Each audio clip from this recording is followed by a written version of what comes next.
The wake-up call, the state of the field. Look at the calendar. Just look at it. It's not just another date on a wall. It's a closing chapter. It's the final, finite tick of a powerful, non-negotiable deadline. We stand here on the precipice, looking across a chasm at the year 2026, a canvas that is currently blank, waiting for your brush stroke. But before we even think about painting that future, we must deal with the baggage from the past. And the question I have for you, the only question that matters, is this. Who are you packing to take with you into 2026? The same tired, distracted, I'll start tomorrow person who has been a passenger in their own life for too long, or the one you were meant to be, the intentional architect, the relentless builder, the person whose actions speak louder than their intentions. I need you to be honest with yourself right now, not honest with me.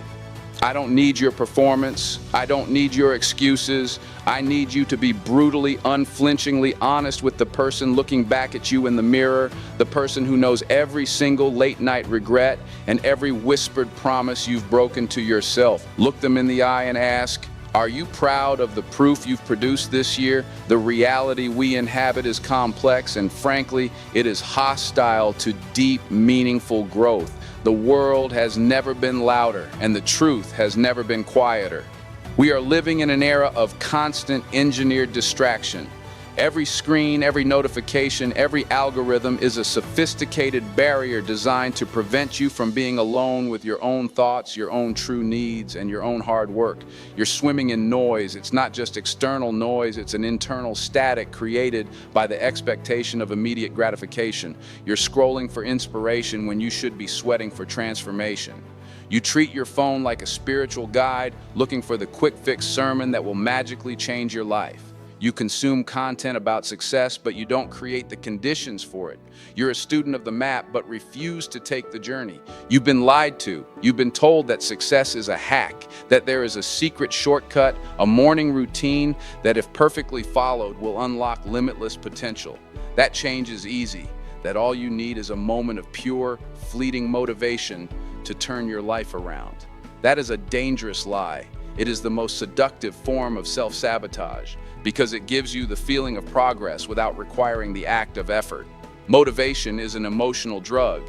It is an unsustainable energy source. It gives you a temporary high, a surge of optimism that convinces you that this time will be different. It wears off. And then what? You crash, you feel worse than before, and you wait for the next hit, the next inspiring speech, the next viral video, the next 3 easy steps. You become an addict chasing the fleeting feeling instead of committing to the foundational work. You don't need a hack, you need heart. You don't need motivation, you need muscle. You need the discipline that shows up on the days the feeling doesn't. You need the commitment to the unsexy, monotonous daily grind that aggregates into massive results over time. Success is not a single spectacular event. It is the sum of tiny, relentless efforts performed consistently. Right now, I want you to take a deep breath and conduct a personal inventory. This is not a judgment, it is an audit. Look at the ledger of your life for the past year. Be specific. What promises were broken? Not to others, but to yourself. The promise to get up earlier, to write that first chapter, to learn that new skill? What dream died a slow, pathetic death from simple, unadulterated neglect? Not from a lack of talent, but a lack of tillage. What talent did you let rust? That innate, powerful gift you possess, because it was easier to binge watch, easier to scroll, easier to escape into the manufactured reality of others than to do the difficult, solitary work of creating your own. You can't fix what you refuse to face. You cannot build a better 2026 on a foundation of unacknowledged failure from 2025. This is your moment of truth. 2026 doesn't care about your potential. Potential is the word people use to describe someone who hasn't done the work. It is a ghost. It is a beautiful, sad monument to what could have been. 2026 cares about your proof. It demands evidence. What are you carrying in your hands right now that you should have put down a year ago? Is it the need for approval, the crippling fear of failure, the toxic habit of comparison, the victim mentality that says the world is happening to you instead of you happening to the world, that resentment toward an old boss or friend, that desperate need to be comfortable? Put it down right now. Physically or mentally, open your hands and release it. That baggage is too heavy to carry into the creation of your greatest self. We are closing the book on who you were so we can write the first sentence of who you will be. We're moving forward. And we are moving forward with intention, with rigor, and with a ruthless commitment to self-creation. The foundation, the power of discipline. We're going to talk about a word most people hate, a concept they recoil from: discipline. When people hear that word, they think of the worst things. They think it's shackles. They think it's a punishment handed down by a stern authority figure. They think it represents restrictions, deprivation, and a life devoid of joy or spontaneity. They believe that freedom means doing whatever you feel like, whenever you feel like it.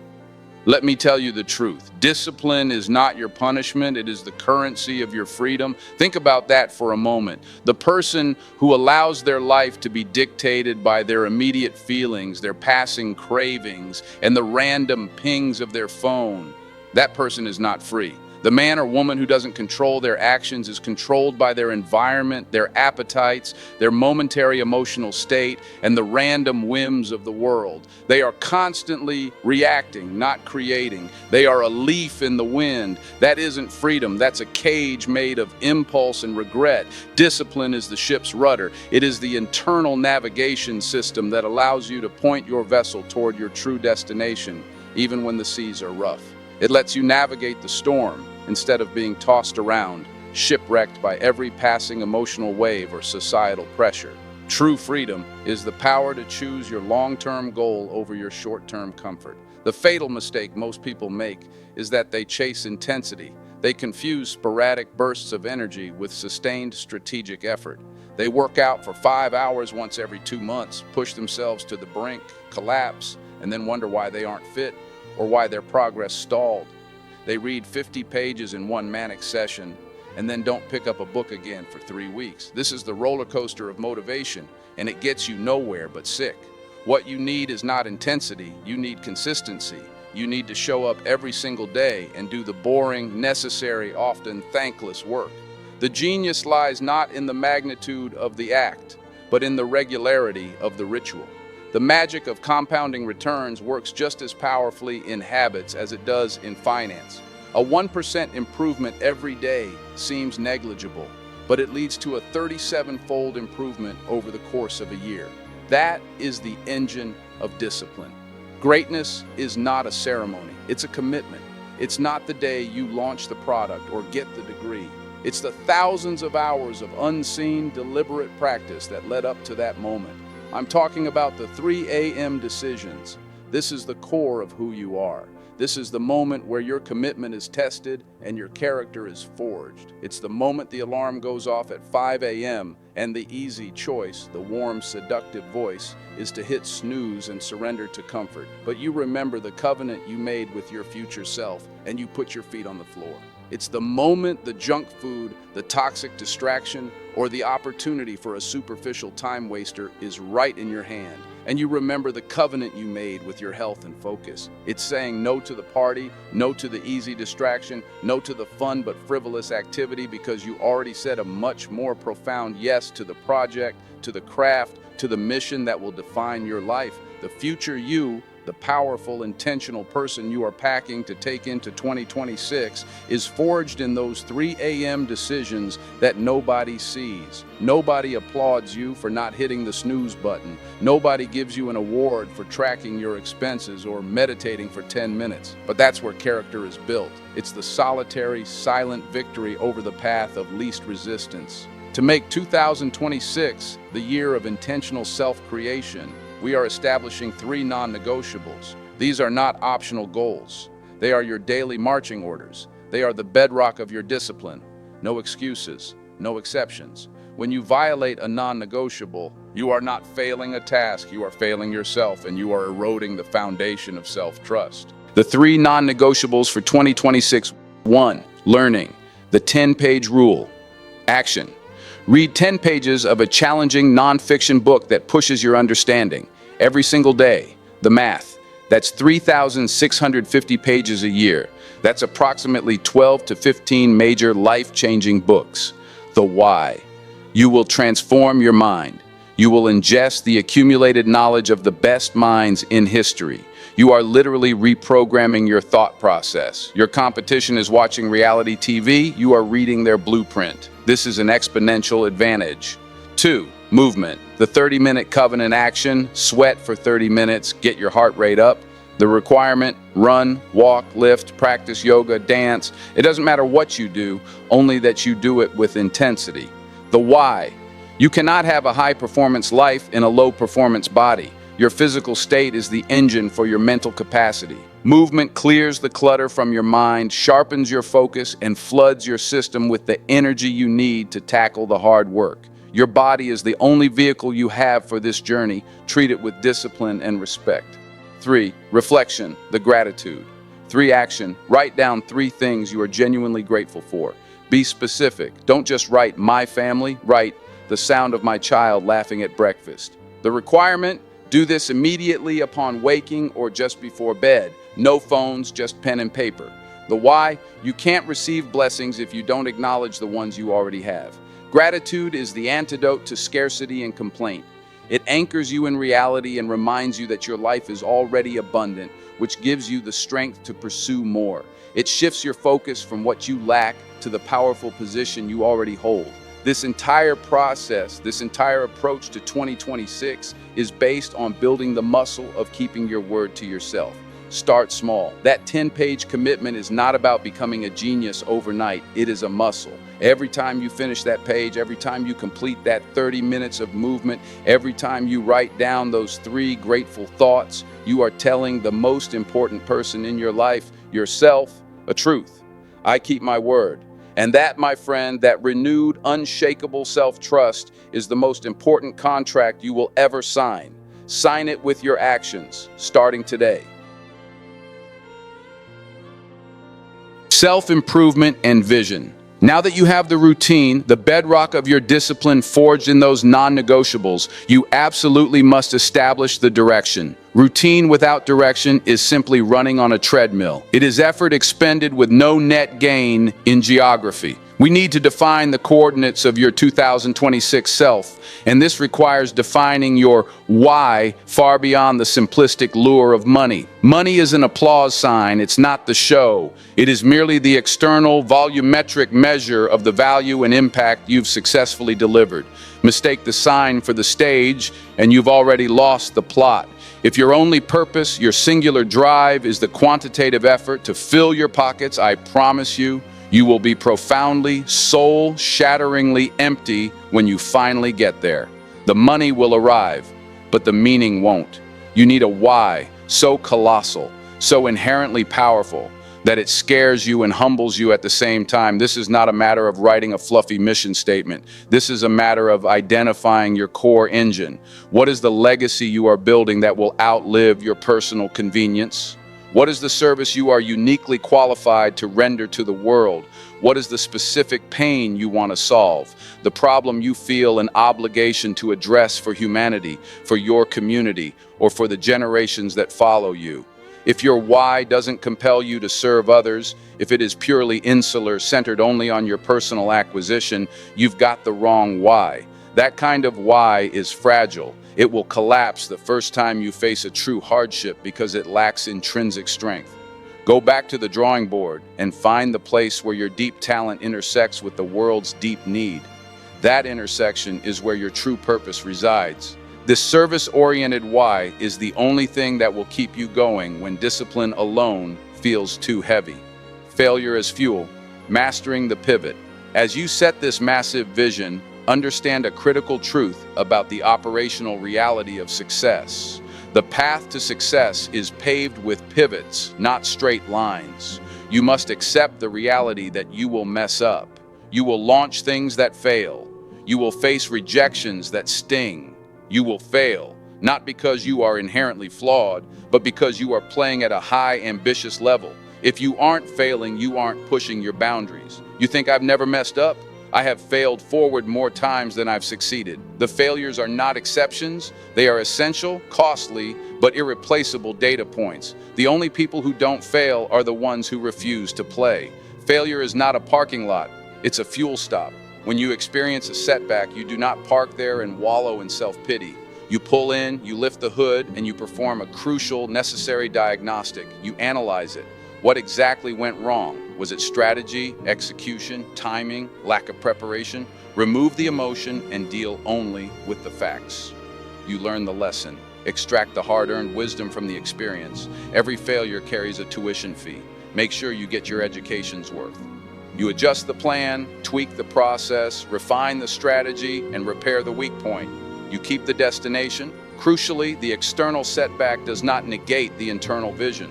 The only real, unforgivable failure is the refusal to get back up, apply the lesson, and pivot. Be stubborn about the destination, but be supremely flexible with the route you take to get there. Your resilience in the face of failure is the proof of your commitment to the vision. Guard your garden. The power of association. Now, let's talk about the most potent, yet often disregarded aspect of intentional self-creation: energy management and your environment. You have to guard your garden with uncompromising vigilance. Your future is not simply determined by what you do in isolation, but fundamentally by who you do it with. We are energy conduits, and we absorb the energy, the language, and the expectations of our closest associations. You cannot fly with eagles if you're hanging with turkeys. Turkeys walk the ground, look down, and complain about their circumstances. Eagles rise above the noise, survey the landscape, and execute their vision. I challenge you to perform an honest assessment. Show me your 5 closest friends, and I'll show you your 2026. Who are you allowing to speak into your life? Are they high-minded people who challenge your excuses? Or are they comfortable critics who validate your limitations? Who is actively draining your tank? Who leaves you feeling smaller, less motivated, and more cynical after every interaction? Who actively laughs at your ambition? Who subtly or not so subtly dismisses your 3 a.m. decisions or your 10-page rule? You must have the courage and the conviction to ruthlessly prune the dead weight in your life. This isn't about being mean or arrogant. It's about self-preservation. It is a necessary act of creation. The people who are content with mediocrity will, intentionally or not, drag you down to their level. Your energy is your most precious, finite resource, and it is non-negotiable. It's not selfish, it's necessary. Protection of your focus, protection of your momentum, and protection of your self-belief is ultimately the protection of your destiny. You are becoming someone new. You need people around you who celebrate that transition, not mourn the loss of your old, complacent self. Choose your alliances wisely, for they are either the tailwinds or the friction in your journey to 2026. The life-changing shift, the spiritual contract. We arrive now at the final, most essential layer of intentional self-creation, the understanding that your external success must be anchored by an internal spiritual contract. This is the element that sustains you when mere motivation and strategy fail. Let's talk about humility and gratitude. These are not soft, weak emotions. They are the armor of the truly successful person. Before you outline your next massive goal, before you ask the universe for more achievement, I need you to pause. Close your eyes for a moment. Be genuinely grateful. Be grateful for the simple, non-negotiable miracle of the air in your lungs, the roof over your head, and the most precious gift of all, the opportunity to try again. You are not entitled to this chance, yet here it is. Acknowledge the ground you stand on. The greatest warriors, the most enduring leaders, and the most visionary creators are also the most humble. Why? Because they understand the razor-thin margin between success and setback. They respect the process. Don't confuse confidence with arrogance. This distinction is paramount. Arrogance is the belief that you deserve success, that your talent or your past accomplishments somehow grant you a free pass into the future. Arrogance is fragile. It shatters the moment reality pushes back. Humility, however, is the firm belief that you have to earn success every single day. It is the acknowledgement that every sunrise brings a new requirement for discipline. Humility is robust. It allows you to learn from failure without it destroying your self-worth. You are capable, yes, but you must remain accountable. There will be days, there will be days, when you feel profoundly alone, when the grind is crushingly heavy, when the results don't match the effort, And when every fiber of your being screams for you to quit, that is the moment where strategy ends and spiritual resilience begins. That is when you lean on your faith. Whatever your faith is, in God, in the symmetrical justice of the universe, or in the sheer immutable power of your consistent, disciplined work, you lean on it. You must find the internal power source that tells you to take the next step when logic and exhaustion tell you to stop. This is the spiritual contract. You do the work with the deep, quiet, radical belief that the reward is already yours. You are not creating the harvest. You are moving your life into alignment with it. The harvest is guaranteed, but you still have to fulfill the contract. You still have to plant the seed, discipline. You still have to water it, consistency. You still have to protect it, guarding your garden. Trust the process, trust the seeds you plant today, and know that nature never cheats the committed farmer. The ultimate act of self-betrayal is to allow inertia to define your future. The most dangerous thing you can do is wait for the perfect moment. The conditions will never be perfect. The fear will never entirely subside. The moment you are waiting for is the moment you are already in. The time is now. You've listened for an hour, you've walked through every truth, and now this is it, the moment where reflection must turn into action. You have the map, you know the price, and 2026 stands before you like a blank page waiting for your signature of discipline, courage, and relentless faith. This year will not hand you success, comfort, or opportunity. You must build it brick by brick, day by day, in silence when nobody's watching. The world won't give you permission, applause, or validation. It never will. You must give that to yourself, because greatness doesn't wait. It's born in the daily grind, in the repetition of effort, in the quiet moments when you choose consistency over comfort. Discipline is your foundation, your routine, your structure, your proof that you mean what you say. Commit to your non-negotiables, learn something every day, move your body, reflect on your direction, because small daily habits create unshakable transformation. Self-improvement is your compass. Know your why, define your purpose, protect your energy, and understand that failure is not the end, but the refining fire that shapes your edge. And faith is your armor. Faith means walking through the unknown, believing your steps still matter, trusting that your effort is being seen, that your time will come if you don't stop. The world might not believe in you yet, but that's fine. You are not building for them. You are building for you, for the person you are becoming. Remember this: your future self is watching everything you do right now, waiting, hoping you don't give up this time. Every hard decision, every uncomfortable choice, every lonely night spent working on your dream is a promise to that future version of you. So stop waiting for the right time, for the right person, for the right opportunity, because waiting is the slowest form of dying. The only difference between the person you are and the person you want to be is what you do when the motivation is gone, when the lights are off, when it's just you and your excuses. That's where transformation happens. That's where legends are made. So right now, make one promise. Not tomorrow, not next week, now. When this speech ends, when the silence returns, take one action toward the life you want. Make that call, open that book, take that walk, start that work. Do it not because it's easy, but because it's yours. Because your future depends on what you do in this exact moment.